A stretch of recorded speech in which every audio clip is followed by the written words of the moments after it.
Ortodontik müalicə təbii ki, birinci ilkin baxışdan başlayır, pasiyentin ilkin baxışından. Sonra əlavə müayinə metodlarından istifadə edərək diaqnoz qoyulur və pasiyenti planlı şəkildə müalicəyə qəbul edə bilirik. Bir də son olaraq belə bir sual vurğulayım.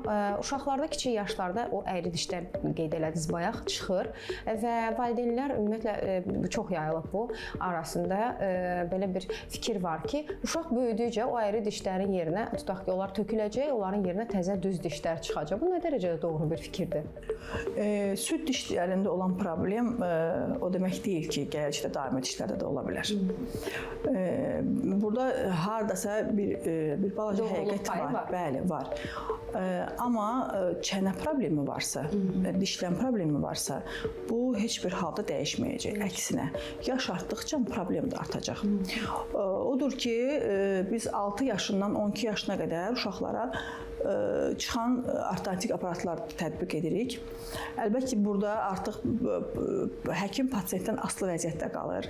Çünki onun gəzdirməsi, nəticə almaq üçün müalicənin pasiyent o aparatı gəzdirməlidir. Uşaqlar da bir çox hallarda bir də görürsünüz ki, ümumiyyətlə aparatı gəzdirmir, itirir, yoxa çıxardır, qırır. Ona görə belə çətindir bu etapı keçmək.